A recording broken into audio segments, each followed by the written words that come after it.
예, 안녕하세요. 우리 재무관리 시간이고요. 일단 지금 2차에 들어오는 과목이니까 1차 시험을 보셨다든지 아니면 양성과정 하셨다든지 해서 가는 재무관리 분야의 재무관리고요. 재무관리 분야의 재무관리 외에 회계하고 세법도 있는 거죠. 근데 이제 2차 시험 쪽에서는 다 주관식으로 시험이 진행이 되는 거고, 그 주관식 시험 쪽에서 논술 두 문제, 그리고 약술 네 문제 이렇게 표현이 돼요. 논술 두 문제가 점수가 30점씩에서 전체 60점이 되는 거고, 약술 네 문제가 10점씩에서 전체 40점이 되는 거고요. 그런데 지무관리 쪽에서는 문제를 논술과 약술로 구분하지 않는다고 생각하시면 돼요. 재무관리 쪽은 거의 대부분이 다 계산 문제들이거든요. 그래서 특히나 세법과 같은 경우에는 진짜로 논술, 약술 이렇게 쓰는 그런 문제들이 나오게 되는데, 재무관리에서는 거의 대부분이 다 계산 문제가 되고, 계산 문제가 30점짜리 계산 문제 두 문제, 10점짜리 계산 문제 네 문제 이렇게 보시면 돼요. 자, 그리고 30점짜리 문제인데 이게 한 문제가 아니고요. 예를 들어서 문제 1번이 30점짜리다 라고 했을 때는 그 안에 각각의 물음으로 나눠지게 돼요. 그래서 물음 1번, 물음 2번, 물음 3번 이 정도 나뉘는 게 일반적이에요. 그래서 물음으로 봤을 때는 10점짜리, 10점짜리, 10점짜리 해가지고 하나에 30점짜리 문제가 구성이 되는 거죠. 이게 그냥 보통 말하는 논술형 문제의 구조예요. 물론 이 안에서 물음이 1, 2, 3으로 가기도 하고 1, 2, 3, 4로 가기도 하고, 다만 배점은 살짝 달라지면서 다시 문제 배점은 30점으로 가는 거죠. 자, 이런 게 크게 두 문제가 나온다 보시면 되는 거고, 그렇지 않고 10점짜리 문제, 예를 들어서 문제 3번은 10점짜리인데, 자, 그게 그냥 하나의 문제로 나오기도 하고요. 아니면 비슷하게 쪼개져서 그 안에 물음 1번, 물음 2번 이런 식으로 쪼개지기도 하고요.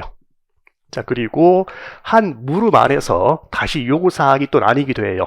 해가지고 뭐뭐뭐에 대해서 이것과 이거를 계산하시오. 이런 식으로 쪼개지면은 대강 물음 1번의 배점이 5점이다 라고 했을 때에도 각각의 추가적인 배점이 나눠지게 되는 그런 문제들로 구성이 되는 거죠. 자, 이게 전체적인 지무관리에서의 문제에 출제되는 구성이다라고 보시면 되고요. 자, 이게 지무관리에서 이제 문제 이야기했다면 이제 추가적으로 이제 제대로 된 재무관리 얘기를 좀 들어가죠. 자, 재무관리라는 과목이고, 1차 시험 쪽 하실 때에 특히나 경영학 쪽에서 인사관리, 생산관리, 마케팅 이런 과목들을 배우셨을 거예요. 그런 강론들을 얘기했을 때에 인사관리라고 하게 되면은 회사의 인적 자원을 잘 관리하자는 거죠. 어떻게 뽑을 거고, 뽑은 다음에 그걸 어떻게 시킬 거고, 중간에 성과가 어떻게 줄 거고, 나 퇴직 후에 관리는 어떻게 할 거다. 이런 식의 사람에 대한 관리하자는 거고, 생산관리라고 하게 되면은 제조기업에서 생산 과정을 잘 관리하자는 거죠. 자, 재무관리라는 거예요. 재무관리는 잘 관리해보자 하는 건데, 기업의 돈을 잘 관리하자라는 거죠.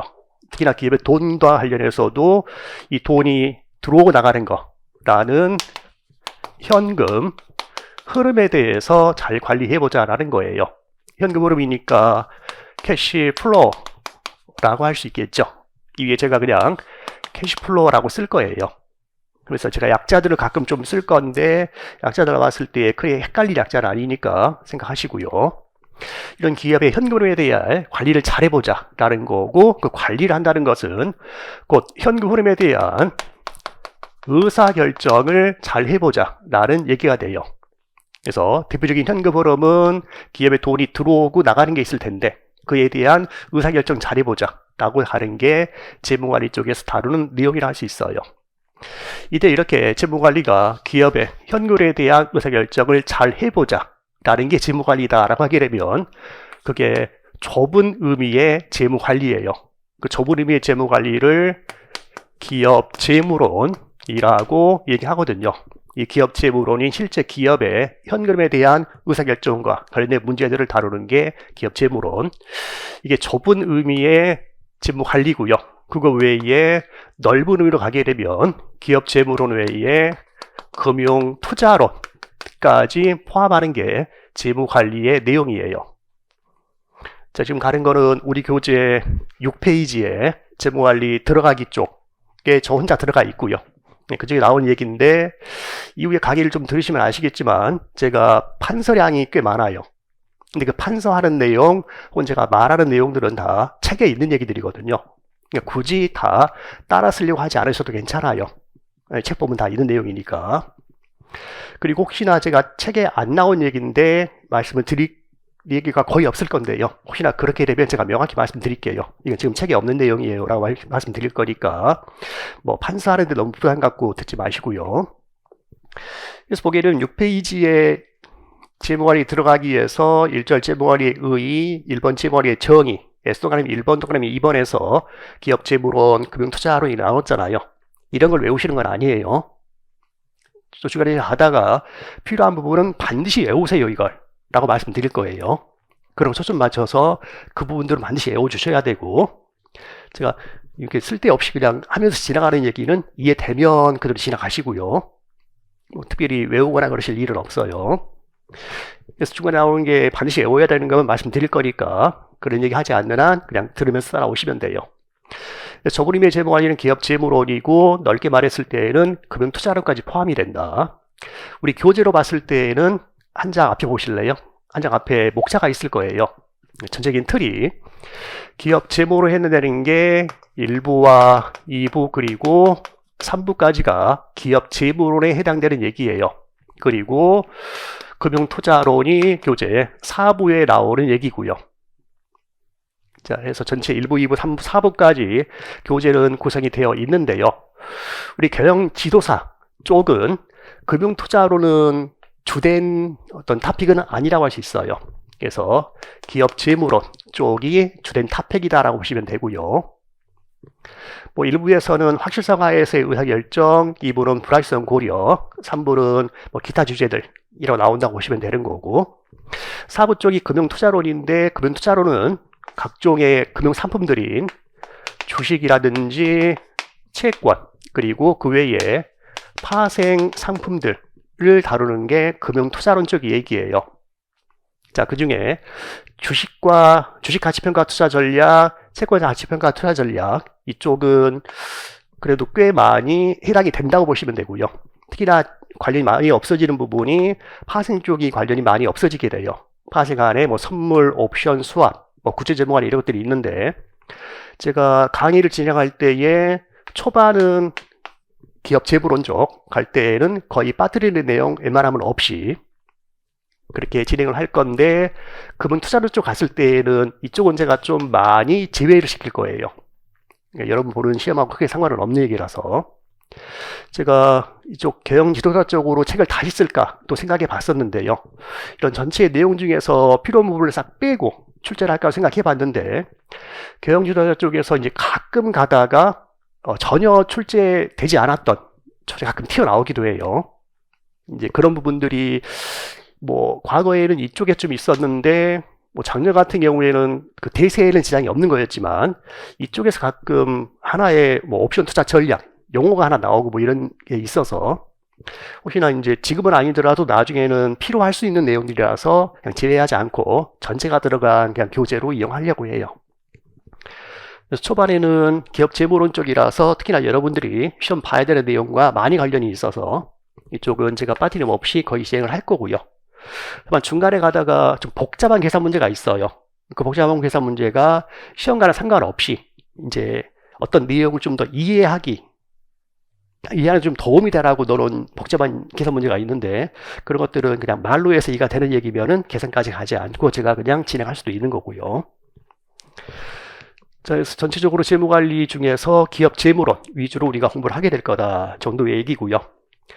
이제 아래 2번에 나온 얘기는 재무관리의 기능 쪽의 얘기 나왔는데, 재무관리는 결국은 기업의 현금에 대한 의사결정 잘 해보자는 거니까 기업에 발생되는 현금 흐름, 이 구체적으로는 어떤 것들이 있느냐 하는 걸 좀 생각해 봐야겠죠.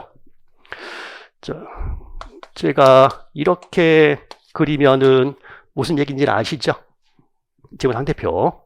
자, 이제 기업에 발생되는 현금 흐름에 대한 얘기인데요.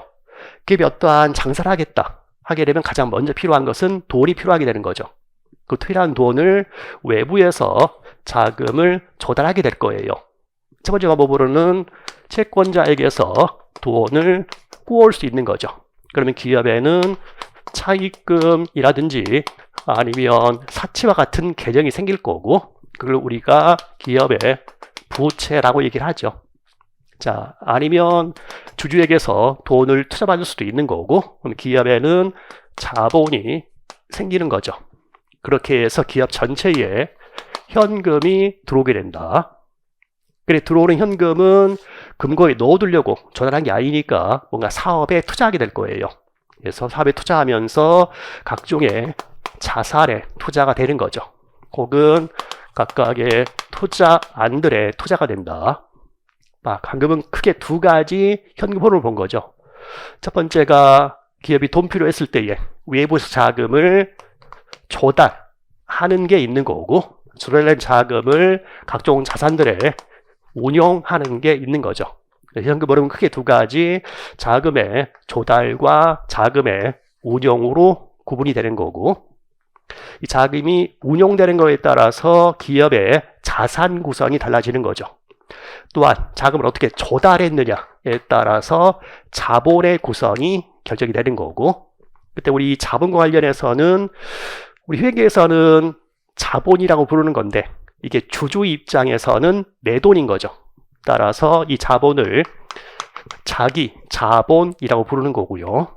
반면에 주주 입장에서 채권자에게서 꾸어온 돈, 얘는 남의 돈인 거죠. 따라 부채를 다른 말로 타인 자본이라고 부르는 거고요. 그래서 회계에서는 부채 자본 이렇게 부르는 게 일반적이지만 재무관리에서는 자기 자본과 타인 자본 이렇게 부르는 게 좀 일반적이에요. 그래서 이런 타인 자본과 자기 자본의 구성되는 정도는 자금을 조달하는 것에 따라서 결정이 된다. 이때에 자금의 운용에 대한 얘기는 BS의 차변 쪽에 나오는 거고, 자금을 조달에 대한 얘기는 BS의 대변 쪽에 나오게 되는 거고요. 이런 자금의 조달과 운용에 대한 의사결정을 잘 해보자라는 게 재무관리. 그래서 7페이지에 가로 1번 자금의 조달, 가로 2번 자금의 운용에 대한 얘기 나와 있고요. 그래서 재무관리에서 만약에 문제로 수재가 된 얘기다 하게 되면은 재무관리의 큰 두 가지 의사결정에 대해서 간략히 서술하시오. 그러면 첫 번째가 자금의 조달에 대한 의사결정, 두 번째가 자금의 운용에 대한 의사결정, 이렇게 얘기를 할 수 있는 거죠. 근데 이 정도 얘기는 굳이 지금 외우시지 않더라도요, 쭉 공부를 하다 보면 하는 얘기가 이거밖에 없어요. 나중에 그냥 자연적으로 나오게 될 얘기인 거고, 뭐 굳이 그냥 한 발 더 나간다고 하게 되면은 세 가지 의사결정에 대해서 논하시오. 하게 되면 나중에 이쪽 가면은 뭐 이런 장사해가지고 돈 벌면 주주한테 배당하고 이럴 거잖아요. 이익 중에 얼마나 배당할 거냐. 이제 이런 게 세 번째 의사결정. 이런 식으로 얘기를 할 거예요. 차츰 가면은 좀 배우실 얘기니까 지금은 그걸 넘어가기로 하고요. 다음 7페이지에는 이제 2번의 재무관리의 목표에 대한 얘기 나와 있고요. 이런 현금에 대한 의사결정을 잘 해가지고 도대체 뭘 달성하고자 하는 거냐 하는 재무관리의 목표가 무엇이냐. 이래 재무관리의 목표라고 얘기하기도 하고 아니면 기업의 목표라고 얘기하기도 하고요. 도대체 뭘 달성하고자 하는 거냐. 자, 그에 대해 첫 번째, 이익의 극대화는 재무의 목표로 타당하지 못하다. 자, 그 이유. 일단 재무의 목표로 이익 극대화는 아니다라는 거예요. 과거에는 이익 극대화하자라는 게 목표였던 적도 있는데 지금은 아니라는 거죠. 자, 그 이유가 첫 번째로 이익을 극대화하자고 했을 때는 도대체 어떠한 이익을 극대화하자는 거냐 하는 극대화 대상 이익이 특정되지 못해요. 그러면 단기적인 이익의 극대화냐, 장기적인 이익의 극대화냐, 자, 혹은 회계적인 이익 극대화냐, 아니면 뭐 경제학에서 얘기하는 이윤의 극대화냐, 그래서 어떠한 이익을 극대화하자는 건지 너무나 모호하다. 따라서 극대화 대상이 되는 이익의 개념이 모호하다라는 문제점이 있어요. 이게 만약에 회계적인 이익이다라고 하더라도 회계적인 이익에도 뭐 위에부터는 매출 총이익, 영업이익, 세전이익, 당기순이익, 포괄손익 도대체 뭘 극대화하자는 거냐 하는 게 너무나 모호하다라는 문제점이 있는 거죠. 다음 두 번째로는 만약에 회계적인 이익 극대화다라고 했을 때에 이러한 회계적인 이익의 숫자는 회계 처리를 통해 나오게 되는 건데 회계 처리의 방법에 선택이 가능한 상황이 생기는 거죠. 예를 들면 원가름의 가정으로 선입선출 쓸 수도 있는 거고 회계법 쓸 수도 있는 거고 아니면 감가상각 방법으로 정액법 할 수도 있는 거고 정률법 할 수도 있는 거고 그러면서 회계 처리 방법을 어떤 걸 쓰느냐에 따라서 회계적인 이익의 숫자는 달라져 버린다라는 문제점이 있다. 자, 다음 세 번째로는 이런 회계적인 이익은 화폐의 시간, 가치를 고려하지 못하고 있다. 그래서 올해의 이익 10원, 10년 뒤 이익 10원은 가치가 같지 않을 수 있는데 그걸 고려하지 못한다. 또한 네 번째로는 미래의 불확실성을 고려하지 못한다라는 문제점이 있어요. 그래서 1년 뒤에 이익 10원, 미래의 이익이라고 하게 되면 걔는 그 이익이 달성되지 못할 위험이 있는 건데 그럼 미래의 불확실성인 위험을 고려하지 못한다라는 문제점이 있다. 이런 문제점들 때문에 이익 극대화는 타당하지 못하다라는 거예요. 그래서 현대 사회에서 지금 목표로 인정받고 있는 것은 기업 가치를 극대화하자라는 것이 재무관리의 목표로 인정받고 있다라는 거예요. 이제 이쪽에 얘기를 이제 할 건데 이건 타당하지 못하니까 중요하지 않은 얘기가 아니고요. 얘는 중요한 얘기예요. 왜냐하면 목표는 이건데요. 얘의 개념은 그냥 단순하거든요. 그런데 이게 아니고 왜 회계 이익 극대화는 안 되는 거냐라고 했을 때에 얘의 문제점을 좀 알아야겠다라는 거예요. 그래서 이 정도는 나중에 혼자 쓸 수도 있는 정도로 생각을 해 두셔야 돼요. 그래서 시험 목적상은 중요한 얘기가 되는 거죠. 재무관리에서는 필요 없는 얘기인데 시험 목적상은 중요해질 수 있다. 자, 그게 7페이지에 1번 이익 극대화에서 또는 1, 2, 4 하면서 나와 있는 얘기니까 보시면 되겠고요. 자, 그래서 이제 넘어와서 현대 사회에서의 재무관리의 목표로 인정받고 있는 것이 기업 가치의 극대화이다. 거기서 우리 목표가 기업 가치를 극대화하자는 건데 근데 그 기업 가치가 극대화되는 기업 가치가 어떤 건지 알아야겠죠. 이때 말은 여기서 기업 가치라는 것은 기업 자산의 가치를 얘기하는 거예요. 전체 기업 자산의 가치 그걸 극대화하자. 그러면 이런 기업 자산의 가치라는 것은 도대체 무엇이냐라고 했을 때에 예를 들어서 기업에서 돈이 필요해서요. 채권자에게서 100의 돈을 꼬아왔고 주주에게서 100의 돈을 투자받았어요. 전체 200의 자금을 기업이 조달했어요. 조달해가지고 그걸 가지고서 각종 자산들에 투자를 했겠죠. 이후에 장사가 굴러갔을 거고 이익도 발생했어요. 그래가지고 회계상 BS에 써있는 자산 총계가 230이다라고 해봅시다. 그럼 회계상 자산 총계 230이 그 기업 자산의 가치인가요?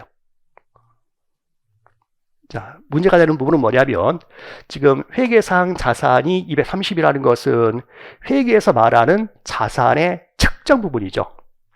문제 자산을 측정할 때의 방법이 좀 여러 가지가 있잖아요. 가장 대표적이고 조도적인 방법이 역사적 원가라는 거죠. 이 안에 토지가 10억이다라고 써 있어요. 근데 그게 10년 전에 사온 금액이야 라고 해버리면 회계상 자산의 잔부 금액은 큰 의미가 없는 수치인 거죠. 그게 진실한 가치를 반영하는 게 아니잖아요. 그래서 그런 자산의 측정 방법들 중에서 가장 이론상 타당한 거다라고 배웠던 게 현금 흐름의 현재 가치라고 배우셨을 거예요.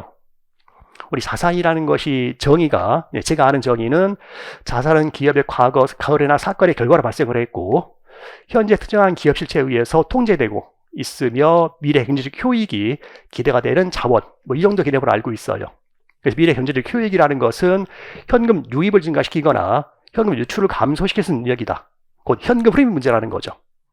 자, 우리 재무관리에서는 모든 애들의 가치는 그거에서 발생될 미래, 현금 흐름의 현재 가치라고 봐요.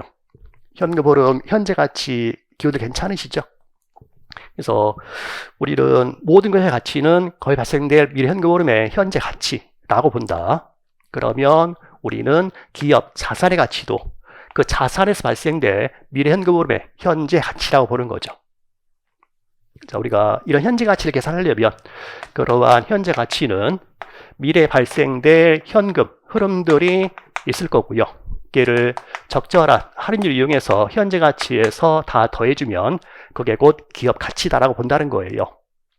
그러면 이걸 극대화하자는 게 우리의 목표라면 극대화할 얘가 어떻게 계산될지를 알아야겠죠. 첫 번째는 발생될 현금 흐름을 측정할 수 있어야 되고요. 두 번째로는 걔를 현재 가치할 할인율을 구해야 될 거고 그걸 이용해서 현재 가치에서 기업 가치가 계산될 거예요. 우리가 이제 1장에서는 발생될 현금 흐름이 어떤 거냐 하는 거 먼저 생각해 볼 거고요. 자, 걔를 현재 가치해야 된다. 그래서 화폐의 시간 가치에 대해서 얘기를 한번 해볼 거고요. 나중 가서 이제 문제되는 부분은 현재 가치할 할인율 계산이 문제가 돼요. 이걸 특히나 우리 교재 3장 가서 한번 보게 될 거예요. 우리 재무관리가 좀 어렵다는 얘기는 들으셨나요? 특히나 공부하시는 분들 나이가 높아질수록 더 어려워하는가 보기 재무관리 쪽이에요. 재무관리가 어렵다고 하는 부분은 뭐 1장이라든지 2장 이 정도가 아니고요. 3장 이후에 나온 내용들이 많이 어려워져요. 일단 지금은 1장이니까 한번 가보기로 하고요. 1장에서는 기업 자산이 발생될 미래 현금 흐름 계산하는 거 한번 해볼 거고요. 걔를 현재 가치 할 거니까 화폐의 시간 가치 한번 볼 거고요. 그리고는 기업 가치 평가하는 방법에 대해서 한번 전체적으로 한번 내용을 볼 거예요. 그게 이제 1장에 나올 얘기다 정도인 거고요. 그래서 우리 목표인 기업 가치를 극대화하자는 건데 그것이 기업 가치는 미래 현금 흐름의 현재 가치이다.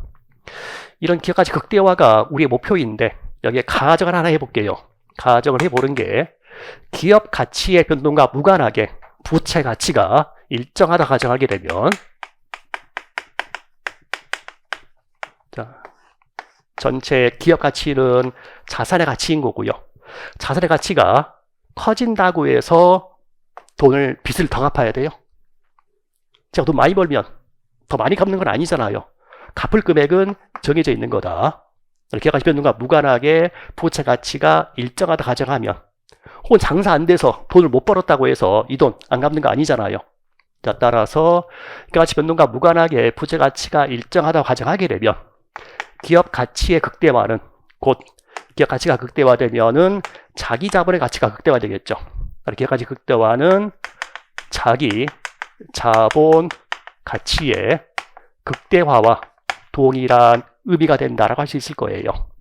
거기 자기 자본의 가치라는 것은 현대 사회에서는 기업 형태가 거의 대부분 주식 회사 형태이니까 이런 자기 자본이 주식의 형태로 존재하는 거라서 주식의 가치, 곧 다시 말하면 주가의 극대화와 동일한 의미가 될 거고 이것만큼을 주주가 갖는 거니까 주주부의 극대화와 동일하다라고 할 수 있겠죠. 그래서 기업 가치 변동과 무관하게 부채 가치가 일정하다 가정하게 되면 기업 가치 극대화는 곧 자기 자본 가치 극대화와 동일한 의미가 된다. 자, 그러면 제가 교재에는 안 써놨는데요. 여기다가 제가 하나만 써놓고 갈게요. 뭐 지금은 책 맨 앞에 이런 정도라서 제가 다 못 썼는데 나중에 가게 되면 이게 타인 자본 대리 비용이 발생하지 않는다면 이라고 나중에 6장에서 보게 될 거예요. 타인 자본 대리 비용이 발생하지 않는다면 기업 가치 극대화와 자기 자본 가치 극대화는 동일한 의미가 된다. 그래서 타인 자본 대리 비용이 발생하지 않는다면 자, 이 정도만 그냥 하나 써놓고 가고요. 타인 자본 대리 비용이 뭔지는 나중에 6장 가서 얘기할게요. 그럼 나중에 이걸 지금 써놓은 이유는 나중에 이제 한번 책 다 끝난 다음에 복습하실 때 처음으로 다시 돌아왔을 때에 아, 이런 얘기도 있었지 정도 한번 떠올려 보시라고 쓰자라는 거예요. 그래서 지금 그 얘기가 8페이지까지 나온 얘기였고요. 그 다음은 본서의 책에 나와 있는데 이후에 그런 얘기들을 좀 많이 하게 될 거다 하는 정도예요. 자, 이제 구체적으로 1장에 들어가서요. 14페이지고 기업 가치평가의 의미에서 얘기 나와 있는데 기업 가치 평가하려면 발생될 현금 흐름의 현재 가치로 계산을 하는 거니까 동그라미 1번 현금 흐름 알아야겠다. 동그라미 2번에서는 걔를 현재 가치한 할인율, 이 할인율을 자본 비용이라고 불러요. 이 얘기는 뒤에 가서 나중에 하게 될 거다라고 했었고요. 일단 기업에 발생된 현금 흐름 먼저 보자라는 거예요. 그래서 15페이지에 2절 기업의 현금 흐름에 대한 얘기 나왔고 기업에서 발생될 현금 흐름 한번 계산해보자 라는 건데요. 그 현금 흐름 계산하기 위해서는 우리가 회계에서 배우는 BS하고 IS가 있으면 그걸 이용해서 기업의 현금 흐름을 계산해 볼 수 있겠다 하면서 먼저 재무제표의 분석에 대한 얘기가 먼저 나와요. 자, 가로 1번에 재무 상태표 얘기 나왔고요.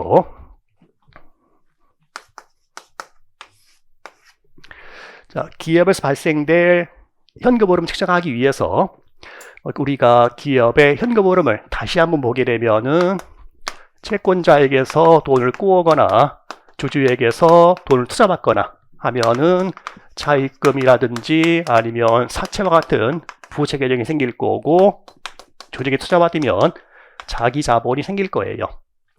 그러면 최초에 채권자에게서 100의 돈을 꾸어왔고 주주에게 100의 돈을 투자받았다. 그 전체 현금이 200이 들어와 있었을 거다. 그걸 이제 굴려가는 거죠. 굴려가면서 각종의 제조업이면 기계장치 사야 될 거예요. 그러면서 유형 자산과 같은 것들에 투자가 될 거고 뭘 만들어내려면 기술도 있어야 되는 거니까 무형 자산에도 투자가 되는 거죠. 자, 더불어서 유형 자산 기계장치를 샀다라고 했을 때에 기계장치 그냥 놔둔다고 해서 굴러가는 거 아니잖아요. 원재료 집어넣어야죠. 그러니까 재고 자산이 필요할 거고 원재료 사오는데 외상하게 되면 매입, 채무와 같은 부채가 생길 거고 혹은 만든 다음에 팔 때에 외상으로 팔게 되면 매출 채권과 같은 자산도 생기겠죠. 또한 영업활동 굴러가면서 각종의 비용 발생할 건데 발생된 비용을 아직 주지 않았으면은 미지급 비용이라는 부채가 생길 거고 그걸 먼저 줬으면은 선급 비용과 같은 자산이 생기겠죠. 자, 더불어서 지금까지 얘기한 이 자산들은 나의 영업활동과 관련이 있는 자산이죠. 얘는 나의 영업 자산이라고 할 수 있어요. 자, 그 자산들 외에 원래 올바른 개념하에서는 기업에 있으면 안 되는 애들이 있고요. 걔네가 영업과 무관한 비영업 자산들이 있는 거죠. 우리 아마 회계에서 배우셨을 비영업 자산 대표적인 게 투자부동산 이런 게 있는 거잖아요. 영업과 상관없이 단지 임대료 받으려고 건물 샀다. 그와 같은 투자, 부동산, 여기 유형자산과는 다른 애들이죠.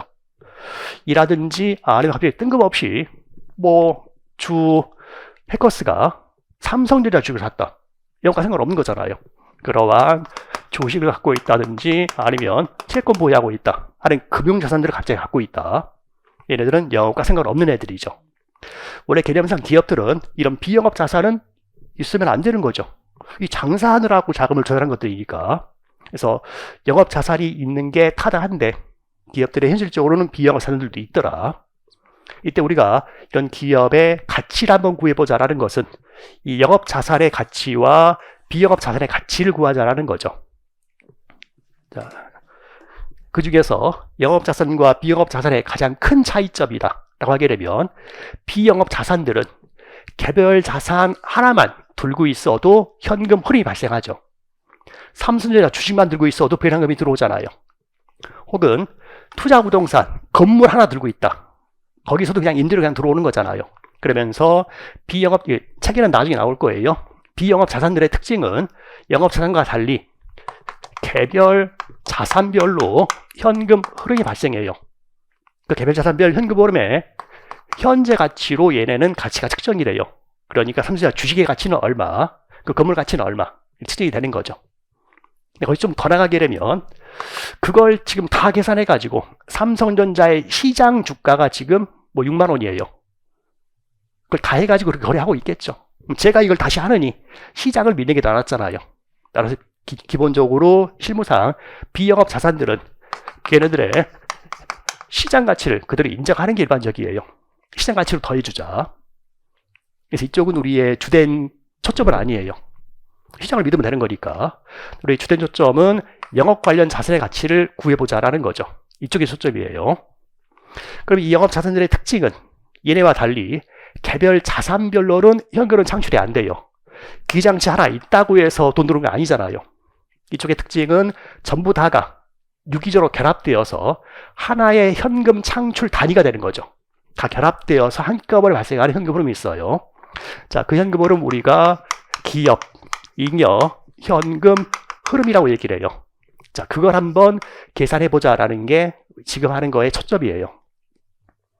자, 그걸 위해서는 우리가 먼저 BS를 좀 봐야 되는데, 자, BS 쪽에서 이쪽에 있는 매입 채무나 미지급 비용과 같은 부채와 차입금, 사채와 같은 부채는 성격이 아예 다르죠.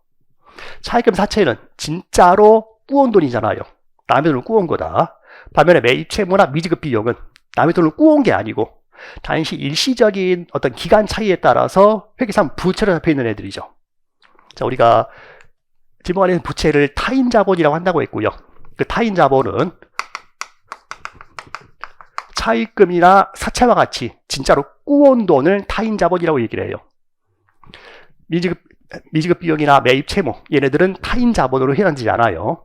그럼 얘네들은 어떻게 처리하느냐라고 했을 때에 비슷한 자산들이 여기 있잖아요. 자, 거기서 퉁쳐가지고 순액으로 파악을 해요. 순액 파악을 한다. 자, 그걸 우리가 부르는 이름이 순운전 자본이다라고 얘기해요. 순운전 자본, 네트워킹 캐피탈, 순운전 자본이고요. 걔는 유동 자산에서 유동 부채를 차감한 순액을 의미해요. 유동 자산에서 부채를 차감한 순액이다. 만약에 매출 채권이 10이 있고요. 매입 채무가 8이 있어요. 뭐 회계상으로는 혹은 법률상으로는 누구에는 채권 채무는 함부로 상계하는 거 아니잖아요. 재무관리에서는 상계하는 거예요. 어차피 봤더니 그러니까 내가 결국은 나중에 들어올 순액이 2원 들어오겠네. 2원 들어오겠네. 그게 가치평가에서는 중요하다는 거죠. 그래, 그냥 퉁쳐서 순액으로 파악을 하자. 그래서 유동자산에서 이런 문제 차감한 순액으로서 순운전자원으로 파악을 한다. 그래서 우리가 이제 재벌 요청상으로는 유동자산, 유동부채 퉁쳐가지고 순운전자본으로 파악을 하는 거예요. 얘네는 둘은 퉁쳐서. 자, 그거 외에 영업자산 쪽에 영업활동에 쓰이는 비유동자산들이 있는 거죠. 영업활동에 쓰이는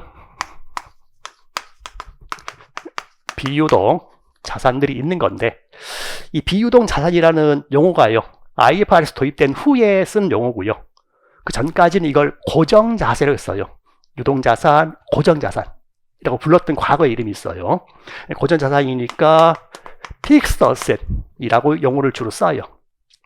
자, 지문에 쪽에서 혹시나 나중에 공부하시다가 혹은 시험장에서도 고정이라는 표현 나오면 그게 지금은 비유동을 얘기하는 거다.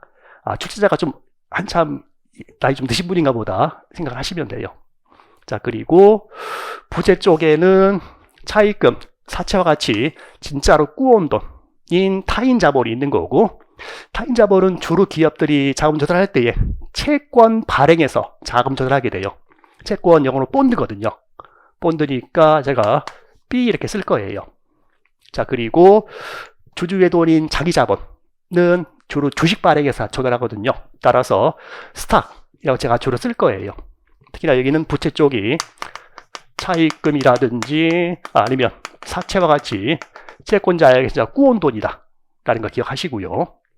혹은 부채를 뎁이라고 해서 D로 쓰는 책이라 문제들도 있고, 주식 자기 자본 쪽은 스탁인데 에쿼티라고 해서 E로 쓰는 책이라 문제들도 있어요. 뭐 나중에 공부하시고 나면 시험장에서 이렇게 나오더라도 저게 큰 문제는 없을 거예요. 자, 이 정도로 우리가 BS를 파악하게 될 거예요. 그래서 15페이지의 가로 1번 재무상태표 쪽에 얘기가 시작됐고, 차변 자산 쪽에는 영업 관련 자산, 비영업 자산, 영업 관련 자산에는 순원전 자본과 영업활동에 쓰이는 비유동 자산으로 구분을 한다. 동그라미 1번에 영업자산, 비영업자산, 동그라미 2번에 순운전 자본이란 용어 있고요.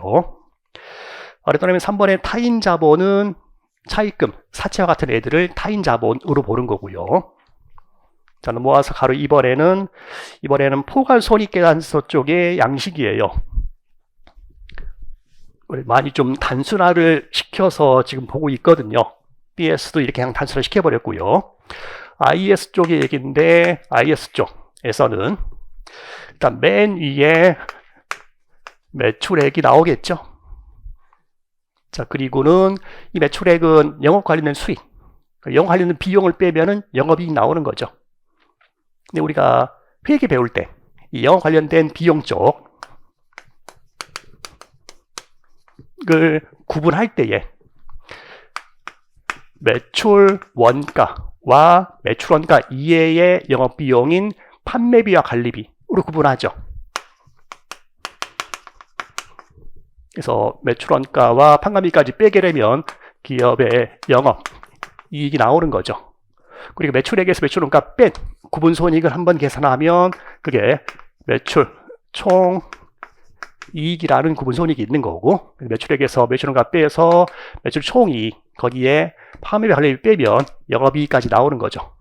그래서 영업비용을 가장 매출액과 관련된 비용인 매출 원가와 그 외에 판매비와 관리비로 구분할 수도 있잖아요. 자, 그렇지 않으면 이 영업비용을 변동 영업비용과 고정 영업비용으로 구분할 수도 있죠. 그 정도는 우리가 1차 할 때까지 공부를 했잖아요. 그죠? 그러면서 변동 영업비용과 고정 영업비용으로 구분할 수 있고, 어쨌건 얘네들을 구분 달리 한 거니까 빼게 되면은 영업이익 나오는 거죠. 매출액에서 변동 영업비용을 뺀 구분 손익을 공원이익이라고 얘기를 하죠. 이건 괜찮잖아요. 그리고 권유비 영업비까지 빼면 나오는 게 어차피 영업이익이 나오는 거고요. 자, 이렇게 매출원가와 판관비 혹은 변동 영업비용과 고정 영업비용으로 구분할 수도 있지만, 재무관리에서는 보다 더 중요한 구분이 돈이 나가느냐 안 나가느냐. 자, 그렇게 구분해보면 우리가 영업비용을 구분할 때에 현금 유출이 있는 영업비용과 현금 유출이 없는 영업비용으로 구분할 수도 있는 거죠. 그러면서 매출 원가와 현금 유출이 있는 영업비용으로 구분할 수도 있고, 그 다음에 현금 유출이 없는 영업비용으로 구분할 수도 있겠죠. 현금 유출이 없는 영업비용의 가장 대표적인 예가 뭘까요? 비용 잡히는데 돈 안 나가는 거. 대표적인 게 감가상각비가 있는 거죠. 뭐 혹은 좀 더 가면 무형자산 상각비 이런 것도 될 거고요. 대표적인 게 모든 기업에 있을 감가상각비. 그러면 우리가 만약에 매출액에서 현금 유출이 있는 영업비용, 매출원가와 현금 유출이 있는 영업비용 빼게 되면은 그걸 한번 구분손익으로 얘기해 볼 수도 있겠죠. 만약에 현금 유출이 없는 영업비용까지 빠지면 그게 곧 기업의 영업이익이잖아요. 그러면 여기 구분손익은 현금 영업이익이라고 할 수 있을 거예요. 현금 유출 유입이 있는 항목만 가지고 계산되는 이익이니까 그 부분은 현금 영업이익이라고 얘기해 볼 수 있겠죠. 자, 약자로 가게 되면 매출액이 수익, 레베뉴, 그 다음에 매출원가와 현금 유출이 있는 영업비용은 그냥 코스트라고 쓸게요. 그리고 현금 유출이 없는 영업비용인데 대표적인 게 감가상각비니까 디프리시에이션 까지 빼면 되겠다. 그럼 나오는 게 영업이익인데요. 이게 이 영업이익 밑에서 영업 외 항목들인 수익과 비용들이 고려가 되겠죠. 자, 영업 외 항목들인데 대표적인 게 모든 기업에게 있을 만한 항목으로 이자 비용이 있어요. 자, 다른 항목은 없다 칠게요. 근데 모든 기업에서 다들 부채를 쓴다면, 타인자본 쓴다면 이자 나가겠죠. 그 이자 비용이 영업 외 항목일 거다. 자, 그 외에 영업의 항목으로 예를 들면 유형자산 처분이 이런 거 있을 수 있겠죠. 그딴 거 없어요. 왜냐하면 우리는 지금 미래를 예상하는 거예요. 미래 예상하는데 유형 자산이 있어요. 유형 자산 감가상각해야 되잖아요. 잘해야죠. 미래에 처분소원이 발생하지 않게 잘 예상해야죠. 발생하지 않게 잘 예상해서 감가상각해야 될 거 아니에요. 그래서 다른 항목은 없다고 보는 거예요. 자, 그래서 영업 외 항목으로 이자 비용만 고려하는 거고요. 이자 비용 interest expense I 그리고는 나오는 게 법인세 비용 차감료 순이익인 세전 이익이 나오겠죠. 영업 외 항목도 고려가 됐으니까. 자, 그 세전 이익에서 법인세 비용까지 빠져나가면 나오는 게 당기 순이익이겠죠. 자, 법인세 비용 텍스니까 T라고 쓸게요.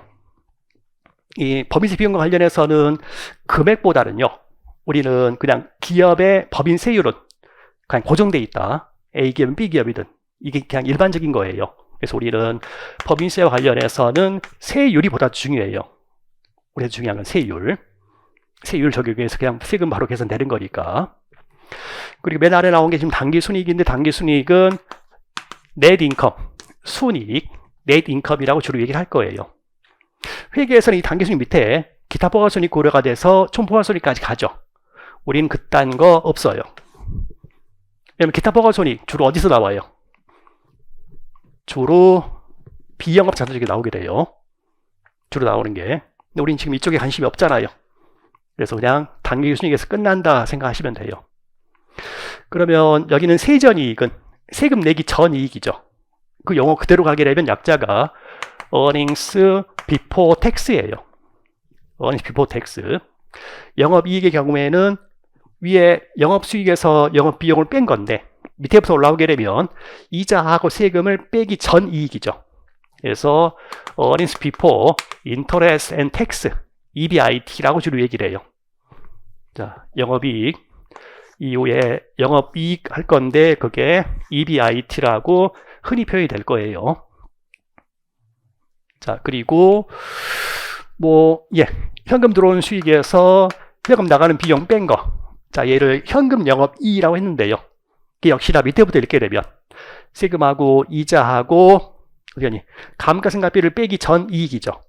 그래서 얘를 earnings before interest, tax, depreciation, amortization, 무형자산상각비까지 포함해서 EBITDA, EBITDA라고 흔히 얘기를 해요. 실무사고로는 EBITDA라는 용어를 좀 많이 쓰는데요. 시험 볼 때는 그렇게 자주 나오는 용어는 아니에요. 주로 EBIT 중심으로 얘기가 진행이 돼요. 그래서 EBIT가 있고 걔가 영업이익, 그리고 당기순이익은 넷인컴으로 쓸 거다라는 거예요. 자, 우리 교재로 보면은 16페이지에 가리온 포괄손익 계산서에서 양식 나와 있고요. 다른 1번에서는 감가상각비 특이한 항목이 현금 유출이 없는 영업비용, 걔를 구분해서 보겠다라는 거고요.